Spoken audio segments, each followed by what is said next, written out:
So this video is about how we can store graph in computer's memory.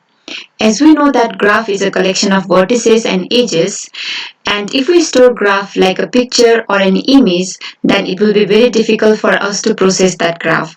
So in this video lecture, we are going to see how we can store or represent a graph in computer's memory. So let's get started. There are various ways of representing a graph in computer's memory.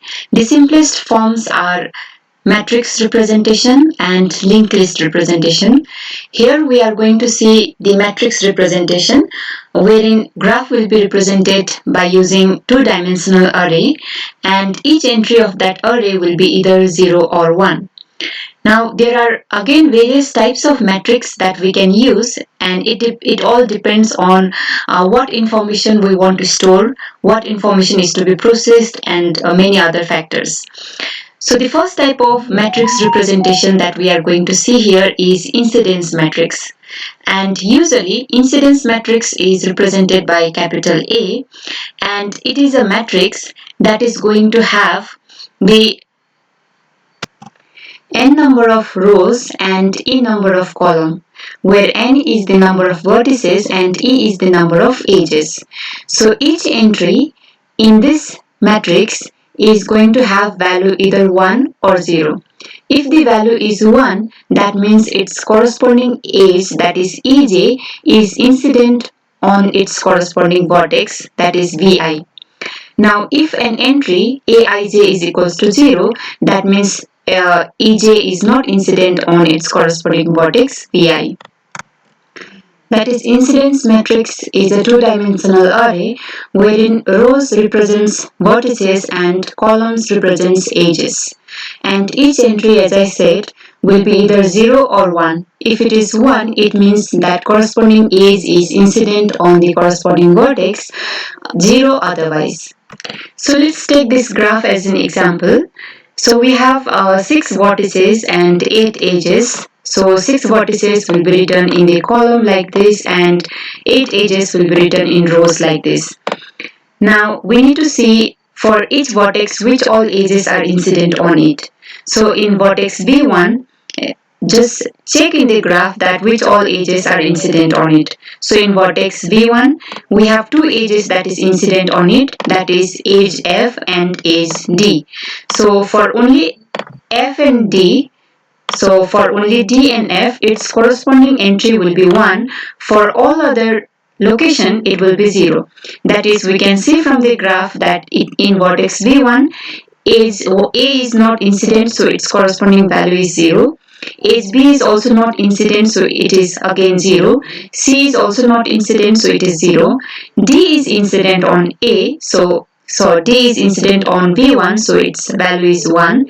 E is not incident, so it is corresponding value is 0. F is incident on it, so it is 1. G is not incident on it, so it is 0. And similarly, H is not incident on it, so its corresponding value is 0. As we can see, this incidence matrix represents all the incidence relationship, so it will be very easy to figure out the structure of the graph. But while storing this graph in the memory, since it is going to require n cross e number of entries, so if the number of n and e, that is the number of vertices and edges, is very large, then it is going to require large amount of memory space. So next is circuit matrix. In this matrix, we will only be storing the information about the circuit. That is, how many circuits are there in the graph and which all edges are incident or that is present in each circuit. So let's say our graph is having q number of circuits.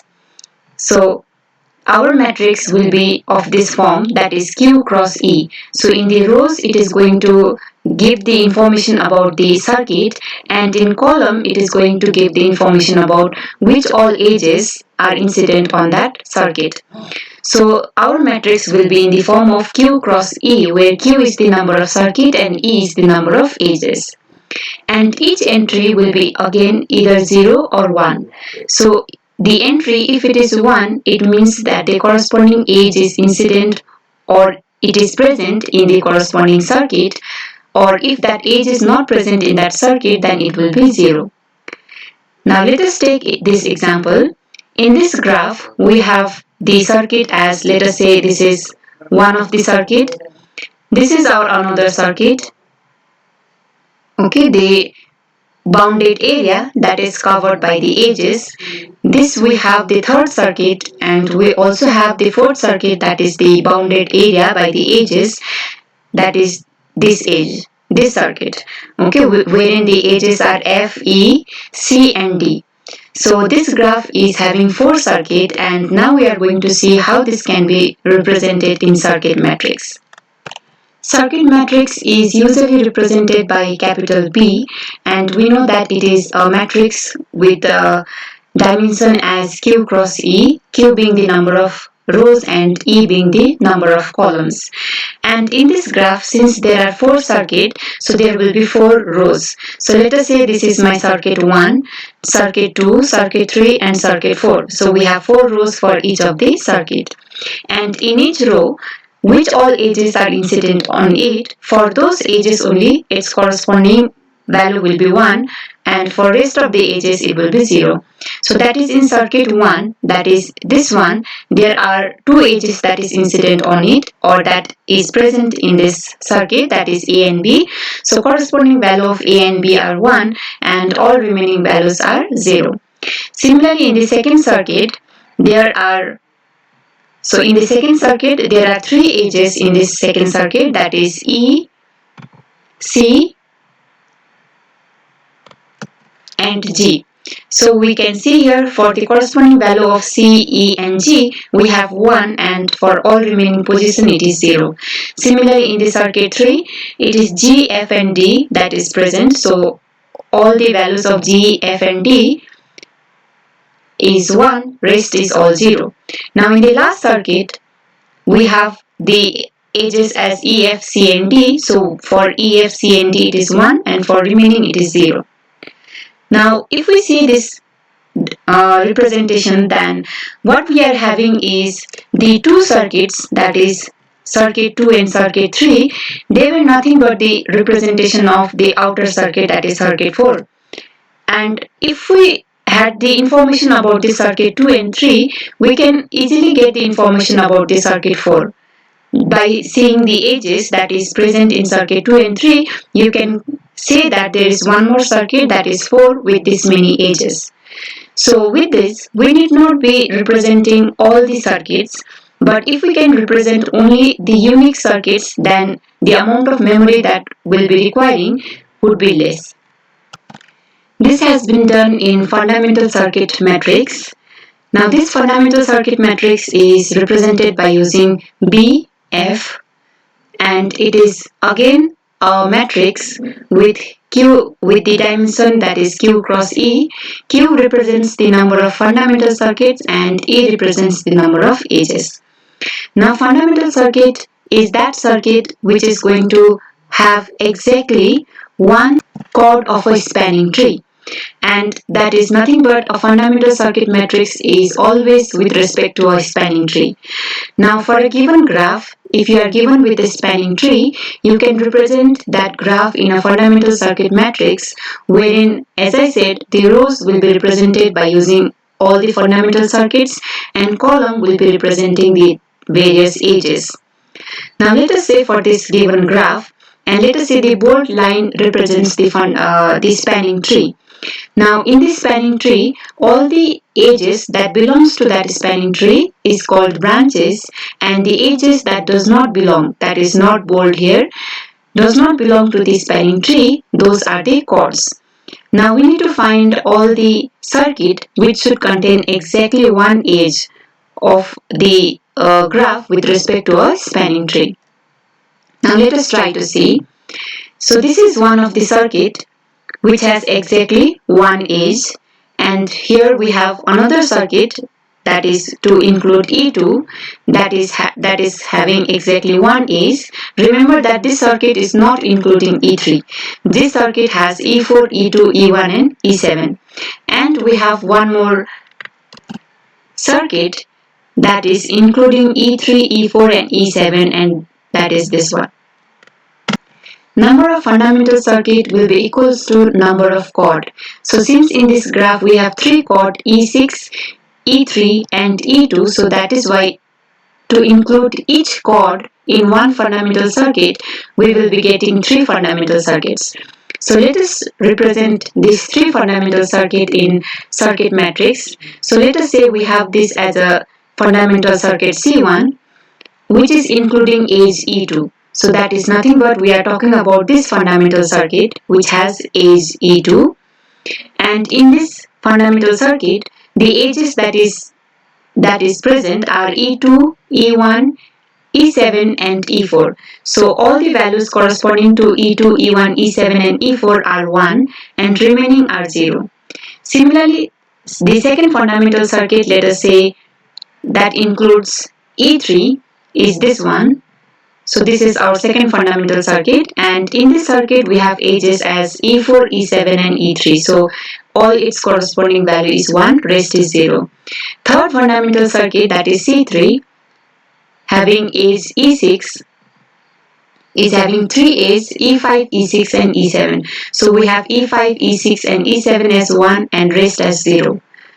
The same graph you can write with respect to the edges which are chord with respect to a given spanning tree. Now if you write like this, then the first part having all the edges, that is the chord with respect to a spanning tree, it looks like a matrix.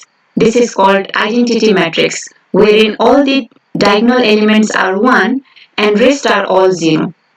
Now this matrix storage we can further reduce by not storing this identity matrix and only storing the remaining information. Since if we know that which circuit is representing which chord, then if we can exclude this one and store only the second part, then we will be able to get the entire graph. The next representation is chord set matrix, and we know that chord set is nothing but a set of edges which if we remove from a given graph, then the graph will be disconnected. Like for example, in this graph, if we remove edge A and B, then what will happen is in one side we will be left with a vertex V6 and in other side we will be left with this portion of the given graph. So that means that the edge A and B, they are a chord set. So this way we can have various chord set in a given graph. Similarly, like let us say for example, if I remove this edge E and C, then also in one side we will be left with this portion of the graph and in other side we will have this graph. Okay, so a chord set is nothing but a set of edges, removal of which leaves your graph disconnected. We can also represent or store a graph in form of chord set, in form of how many chord sets that the graph is having and which all edges belongs to each chord set. A chord set is usually represented by symbol capital C, and it is a matrix with dimension C cross E. C represents the number of chord set and E represents the total number of edges. And each entry will be 1 if edge E for Cij, if edge Ej belongs to or present in the chord set Ci, otherwise it will be 0. Now for that, let us find all the chord set that is there in this graph. So we have already seen that the edges, set of edges, that is E and B, forms one chord set. So let us say this is my chord set 1. Similarly, if I remove two edge E and C simultaneously, then also the graph will be disconnected. So let us say this is my another chord set C2. So this way we need to find all the chord set. So let us say this is my third chord set. Removing only this edge will also make our graph disconnected, that is edge is H. Now if we remove these 3 edges, that is C, G and F, then also the graph will be disconnected. Again if we remove F and D, then also the graph will be disconnected. Now chord set can also be D, G and C. Similarly, if I can also remove E, G and D, okay, then also the graph will be disconnected. Again I can remove these 3 edges, that is edge F, G and C. Okay, all the edges that is there in this horizontal line. If we remove these three edges, then also the graph will be disconnected. So with this one, we need to find all possible cut set in a given graph. So this graph has in total 8 cut sets. So we will be writing that 8 cut set in the rows and 8 edges that will be written in the columns. Now for each cut set, let us say this is my first cut set which is having only one edge, that is H. So only the corresponding entry for edge H will be 1, rest all will be 0. Similarly, let us say this is our second cut set. So it is having two edges, that is A and B. So only the entry for A and B will be 1, rest all will be 0. Now this graph, since it is going to store the information about all the cut set and the edges that is present in each cut set, the graph will also be very large, but this we can reduce again by dividing it into the form of identity matrix and the remaining information.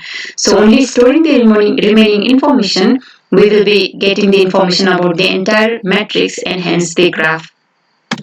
Next is path matrix. Till now, all the matrix that we saw were representing entire graph. Now this path matrix is actually only between two vertices. That is, between two vertices, we will see how many paths exist. Now, based on the number of paths, we will see which all edges are incident or present in each path.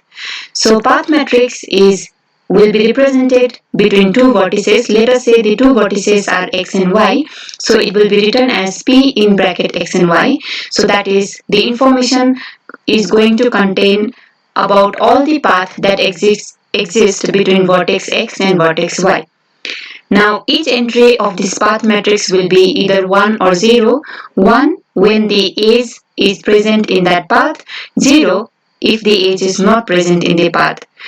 The dimension of this path matrix will be P cross E. P represents the number of paths and E represents the total number of edges in the given graph. Now taking this example, let us say we want to store the information about how many paths or all the information about the path between two vertex, that is V3 and V4. Now to reach V4 from V3, the path are, let us say this is our first path wherein we are traversing is H and E. This is our second path wherein we are traversing edges H, G and C, and we have our third path wherein we are traversing the edges H, F, D and C. So in this graph, the path between V3 and V4 are 3 and we have the edges that lies in each path. So with this one, we can draw the path matrix between vertex V3 and V4. So this is the path matrix between vertex V3 and V4. So in path 1, the edges that was present was E and H. So that is the first path with E and H. In path 2, the edges that was present was C, G and H. In the last path, the edges that was present was C, D, F and H. So here the path matrix is between the vertices regarding how many paths exist and which all edges lies in each path. Next type of matrix is adjacency matrix, and adjacency matrix is usually represented by symbol X, capital X, and this adjacency matrix is between the vertices. So its our dimension will be n cross n being the number of vertices. So in rows also it is going to have the vertices and in column also it is going to have the vertices. Now the information that will be stored in the adjacency matrix is the adjacency information, whether two vertices are adjacent to each other or not. Two vertices will be called adjacent if there is single edge in between. So that is, to move from one vertex to another vertex, if you have to cross minimum of only one edge, then we say that the two vertices are adjacent to each other. So the entry in its X matrix will be 1 if the two vertices are adjacent to each other. That is, there is an edge or a single edge between the ith vertex and jth vertex. It will be 0 if there is no edge or if there are large number of edges that needs to be crossed to move from one vertex to another vertex. So let us see this using this example. Now in this example we have 6 vertices, so our adjacency matrix is having 6 rows and 6 columns. Rows and column defining the vertices, and each entry will be 1 if the 2 vertices are adjacent, otherwise it will be 0. Now a vertex with itself will not be considered as an adjacent vertex because there will not be any edge in between them. So V1 and V1, they are not adjacent, so its entry is 0. V1 and V2, if we see in this graph, they are adjacent to each other, so that is why its entry is 1. The edge that is present between them is edge E1. Similarly, V1 with V3, there is no direct edge. With V4, there is no direct edge. With V5, there is a direct edge, that is edge E2, so its entry is 1. And with V6 also there is a direct edge, that is edge E6, so its entry is 1. So similarly, for all the vertices, if they are adjacent, then its entry is 1, otherwise it will be 0. Adjacency matrix is one of the most popular matrix representation for storing a graph in computer's memory. The main reason is because if we see this matrix from this principal diagonal, all the element in the upper side as well as all the element in the lower side, they are same. That is, from principal diagonal, this matrix is symmetrical. So instead of storing the entire matrix, we can store only the portion that is either above the principal diagonal or below the principal diagonal. In this way, the total size of the matrix that will be required to store in the computer's memory can be reduced by half. So it takes less amount of memory space and it gives more information about the graph, so it is one of the very popular matrix representation for a graph. In the next video series, we will be discussing about the coloring of graph, a very interesting topic in graph theory for me. And till then, bye-bye and thank you for watching.